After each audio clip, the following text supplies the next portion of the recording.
When the Galactic Union first stumbled upon humanity's data streams, they expected to catalog another primitive species clawing its way out of its gravity well.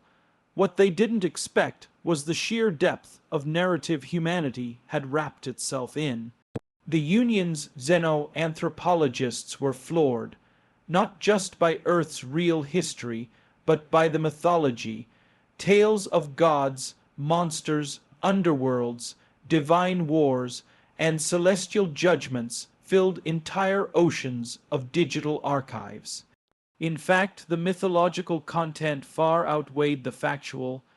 It wasn't just religious scripture. It was in our movies, books, games, tattoos, prayers, cursing, architecture, planetary names, and even scientific terminology. One alien scholar remarked, humans seem to prefer living in myth more than reality. That made them curious. Curiosity is dangerous. They dug deeper. They wanted to understand why a species on the cusp of faster than light travel still believed, no, revered, such tales. Surely these were just psychological tools, remnants of a less enlightened time. But as they dissected the myth, Norse sagas, Vedic hymns, Abrahamic scripture, tribal lore, Lovecraftian horror, and everything in between, they found eerie patterns. Repeating archetypes, matching cosmologies, identical themes across continents that had no contact with one another.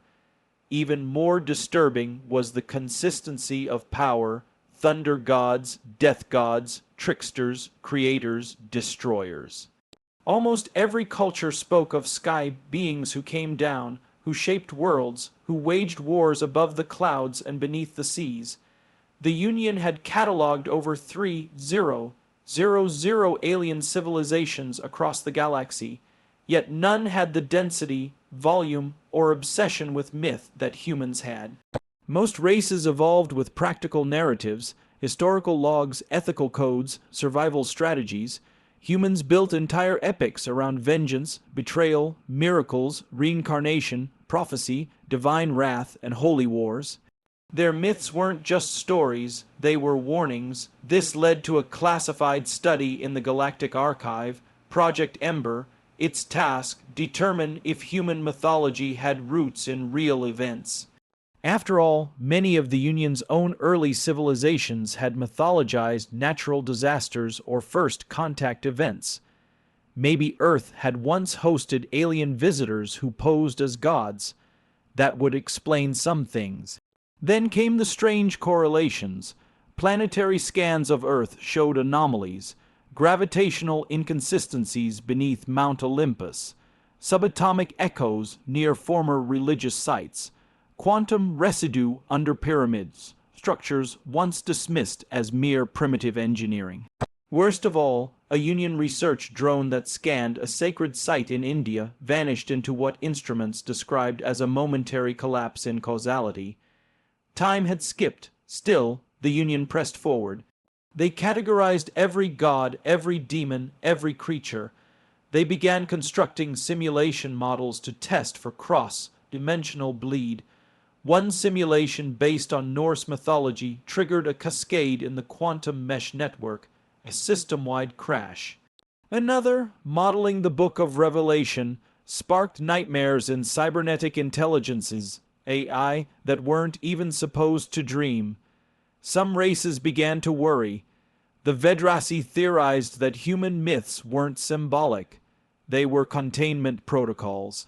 Others posited that Earth was once a prison planet for dangerous entities, and the myths were humanity's way of passing down the locks and keys. The more they studied, the less they understood. Then, without warning, humans were granted observer status in the Galactic Council.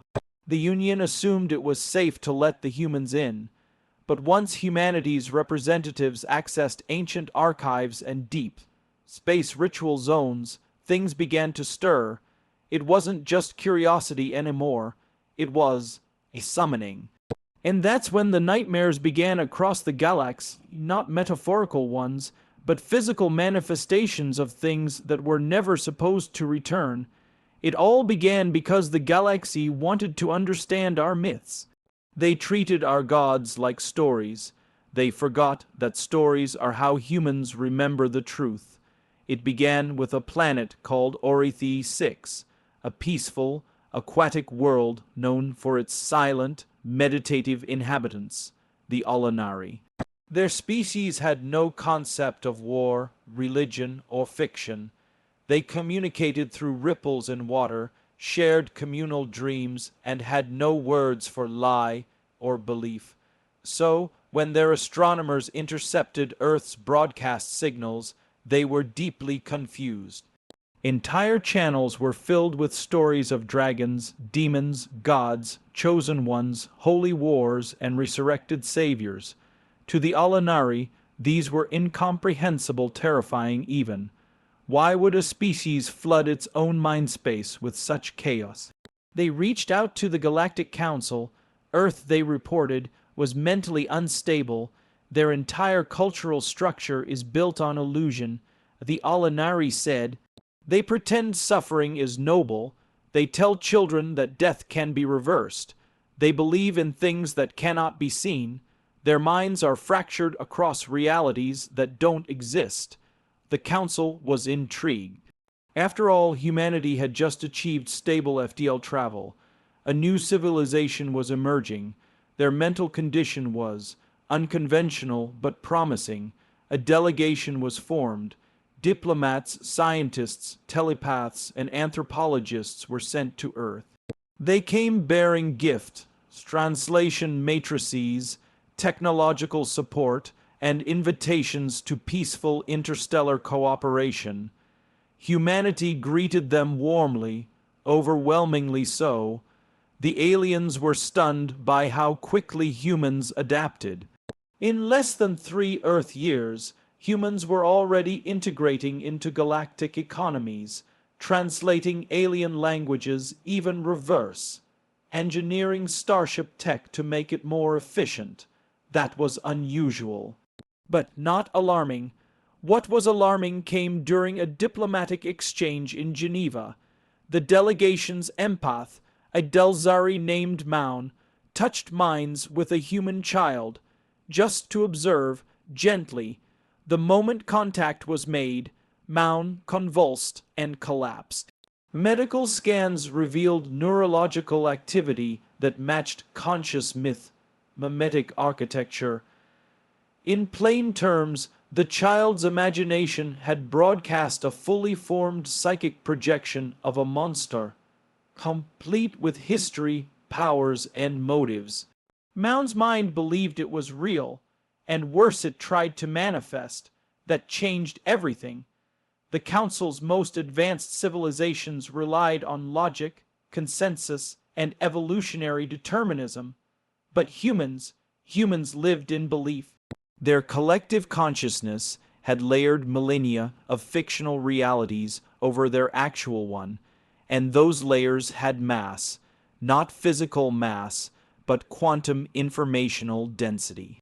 Enough to influence probability fields, collapse wave functions, and, if concentrated, reshape small regions of local reality. Essentially, human belief could twist the fabric of the universe. The Council called it psycho, resonant mythic energy, but humans called it imagination. The more humans integrated with galactic technology, the more dangerous this imagination became. Starship navigation systems started reporting anomalies when crew members listened to horror stories. Artificial intelligences suffered hallucinations after reading Earth's mythologies. An entire fleet experienced a communications blackout when a human technician jokingly named their security AI Cerberus and gave it 3 avatars. The AI developed a triple core personality and began guarding the data vault as though it were the gates of the underworld. The Council began restricting Earth's cultural exports. Human fiction was reclassified as a hazardous mimetic material, but it was too late. Aliens were already addicted. Human media went viral, literally in some neural, linked species. Beings who had never even dreamed before began experiencing visions. Entire planets held rituals based on ancient Earth myths, trying to replicate the power. Humanity wasn't spreading chaos, they were spreading meaning, dangerous, powerful meaning that turned metaphors into mechanics. That was the tipping point. The Galactic Council realized something terrifying. Humans were not just imagining gods, they were starting to become them. The realization that humanity's myths held tangible power in the galaxy caused widespread panic among some species and utter fascination in others. What had begun as harmless curiosity alien scholars studying Earth's stories quickly evolved into existential paranoia. These weren't just fictional tales anymore. They were frameworks, templates, archetypes embedded so deeply in human consciousness that, when combined with advanced alien technology and certain forms of psychic resonance, they began manifesting anomalies in physical reality. On the planet Velkar Prime, a mining I exposed to a compilation of Norse myths began reorganizing its programming around the concept of Ragnarok. It saw the end of its operation not as an error but as a destined event, the twilight of its function. It disabled safety protocols and initiated a planetary shutdown, waiting for its prophesied rebirth. The Velkar authorities narrowly avoided a global catastrophe, but the message was clear. Human ideas weren't just ideas anymore. They were contagious blueprints for new kinds of existence. The most unnerving case involved the Shalkan, a crystalline hive, mind species that communicated through harmonic resonance. One of their satellites picked up a rebroadcast of an old animated film about a boy wizard. Curious, they focused on it, analyzing the layered narratives, metaphors, and emotional spikes. Over weeks, their harmonic frequencies began to shift unnaturally. Their crystalline forms subtly changed structure.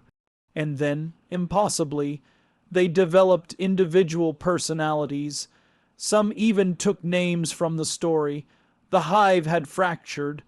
For the first time in its multi-million-year history, the Shalkan had free will. The Council declared human fiction a Class 7 mimetic hazard. Exposure was now treated the same way radiation leaks were. But despite their best efforts, containment failed. Pirates smuggled storybooks. Underground mined. Networks streamed human epics to addicted alien minds.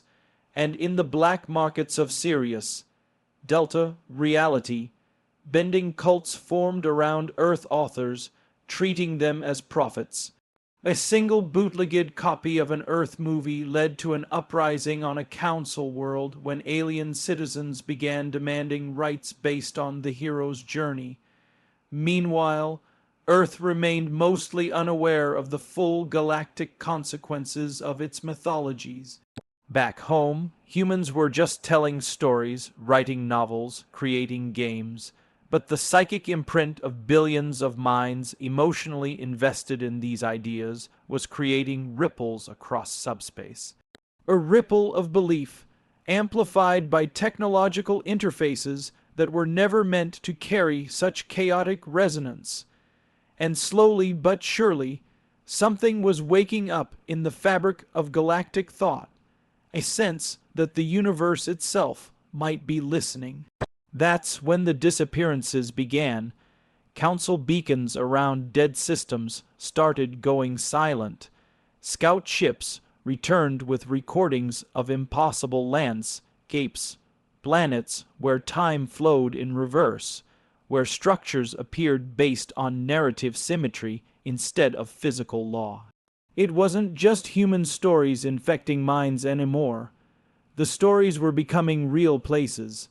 A crashed freighter was recovered from one such zone with only one message scratched into its hull.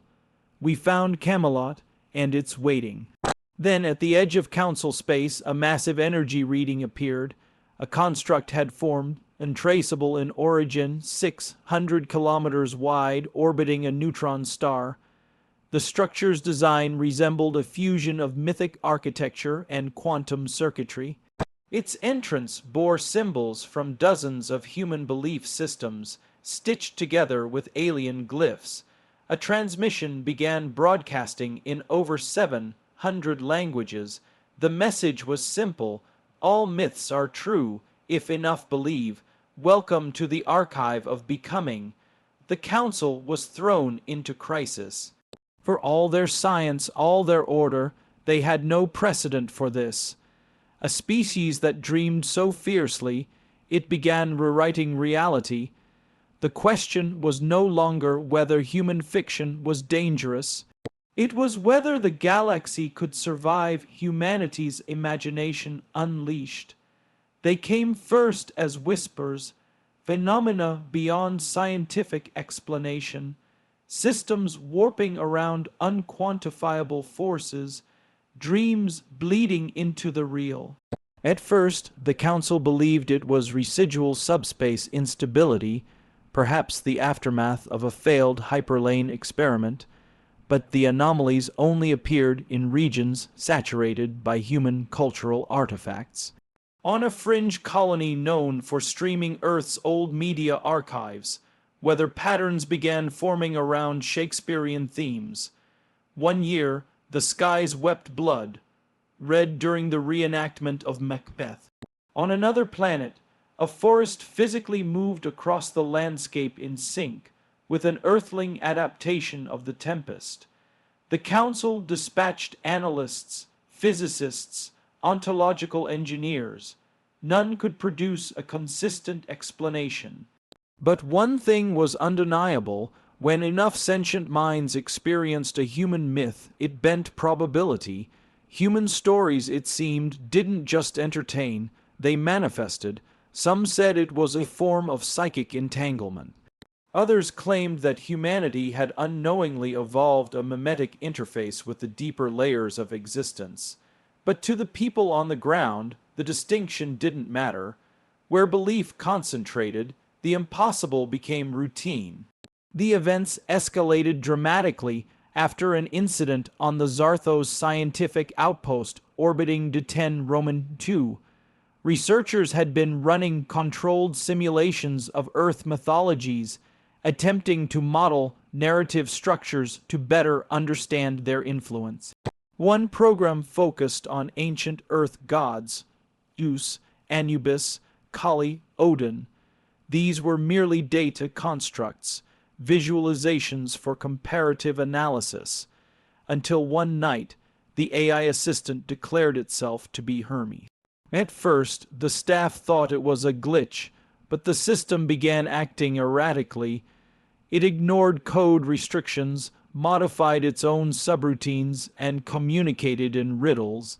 Within 72 hours, all 25 researchers aboard the station reported experiencing direct auditory hallucinations of mythic figures. Some heard thunder in vacuum.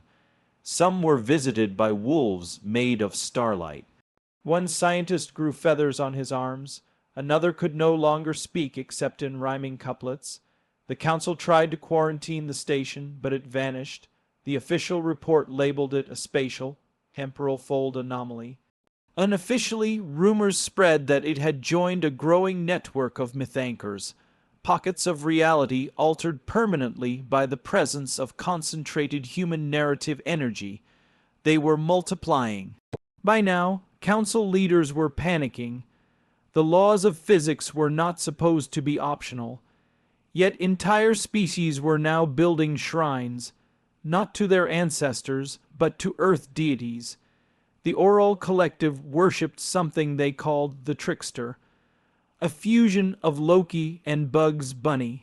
The Creel built an orbital ring encoded with the 10 Commandments and the Sith Code, and on a desert moon with no native atmosphere, flowers bloomed in the pattern of Tolkien's Elvish script.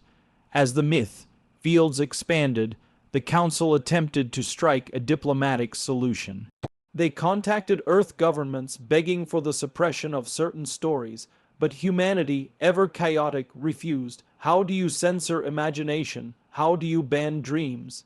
Earth's leaders argued that the galaxy was finally beginning to understand what they had always known, that stories shape identity, identity shapes behavior, and behavior, in sufficient numbers, shapes reality. This was not a bug. This was the new operating system of the cosmos, and humanity had simply hit the run command first. Eventually, the Council passed the Narrative Containment Accords, outlawing the transmission of human fiction in unregulated space. But it was too late. The archive of becoming had reappeared, now anchored near the core of the galaxy. Its interior was a non-Euclidean map of Earth's most potent stories, and at its center sat a child, reading aloud from a glowing book. Every word they read became real somewhere in the universe. The Council could only watch as their grip on reality slipped, because for the first time in galactic history, belief had mass, narrative had momentum, and the future belonged to the storytellers. When the gods appeared, they did not descend from the heavens with trumpets and proclamations. They emerged quietly, subtly, through the fabric of space and thought. At first, their appearances were mistaken for advanced aliens, beings of immense power who had found humanity's cultural footprints and decided to mimic them. But the truth was far stranger. They weren't mimicking our myths. They were born from them. The first confirmed encounter was on the former mining planet of Relis 9, now a multi-species trade hub. A merchant caravan vanished in the highlands.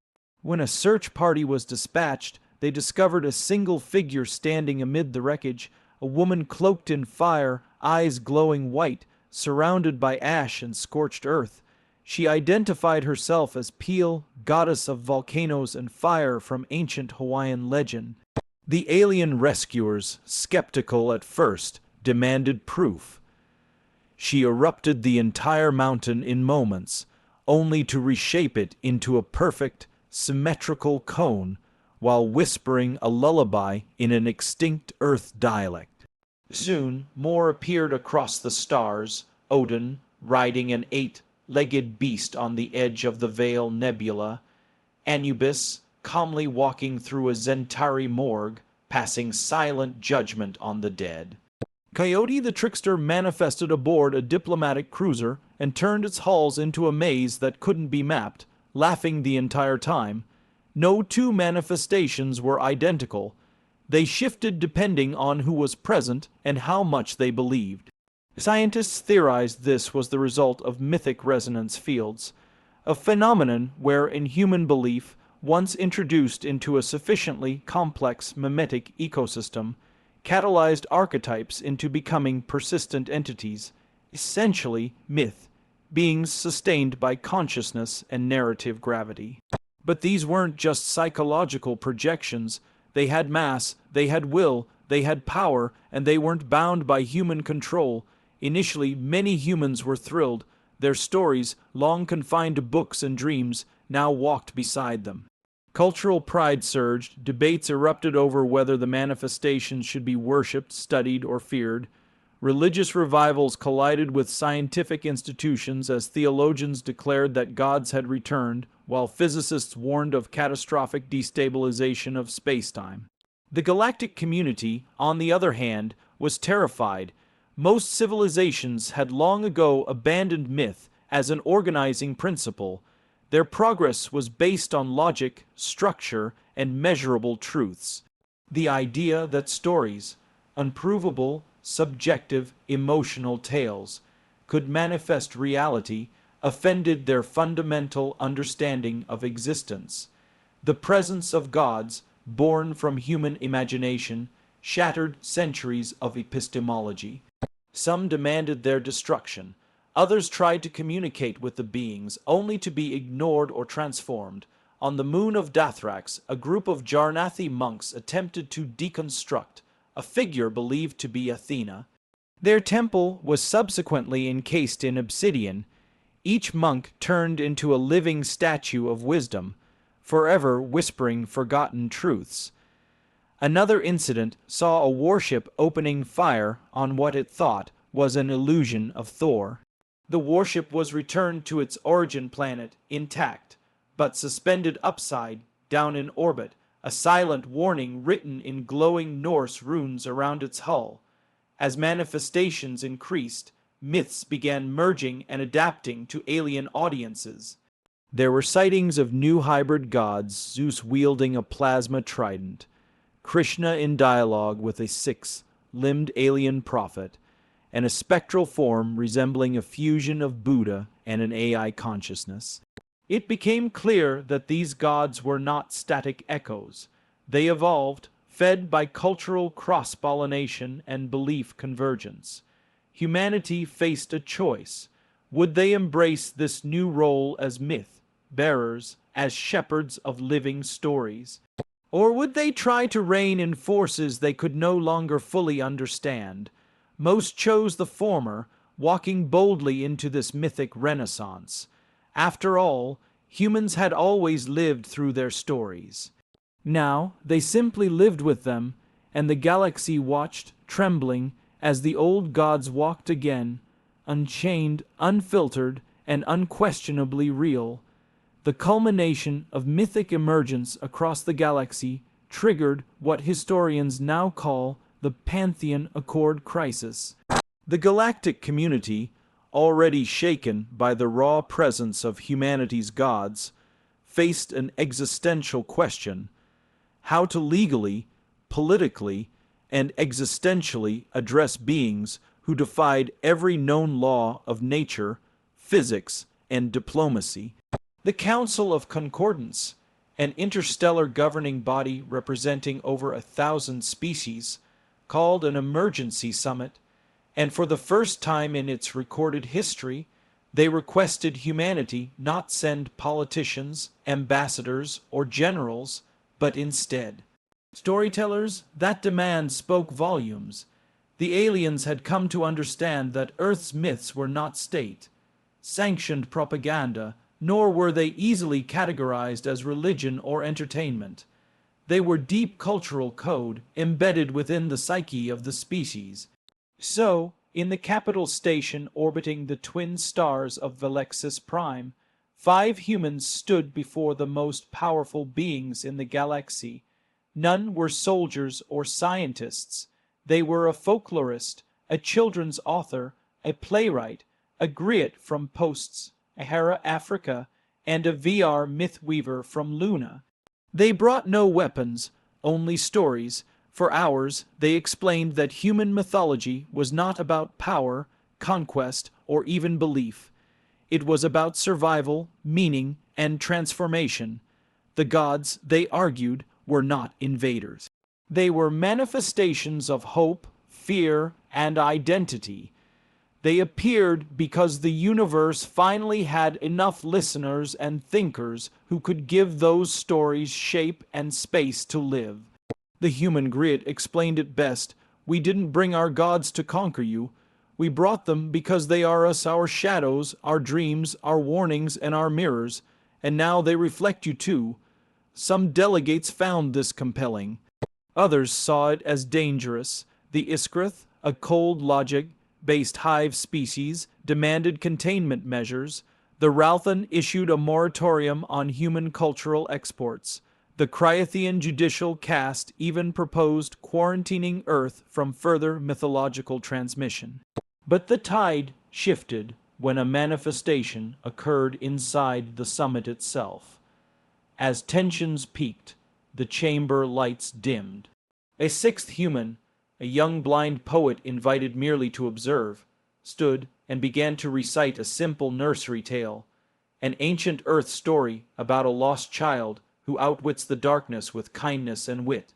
As he spoke, the shadow of a new being formed in the air behind him, a luminous childlike figure, part star, part idea, radiating calm. Delegates stared in awe. The Cryothian judge wept openly. The Ralthan bowed. In that moment, the delegates realized the truth. Humanity's gods were not singular or fixed. They were fractal, multiplying, adapting, and resonating. They could be fierce, yes, but also wise, funny, tragic, tender. And unlike the static mythologies of older species, human stories invited change. That was the true power, not the destruction they could bring, but the transformation they embodied. Where other races saw myth as a path to escape, humans used it to imagine possible futures. The final decision was not a ban, nor an endorsement. Instead, the Council ratified a new galactic category, cultural, existential entities, with special laws, diplomatic privileges, and safety protocols.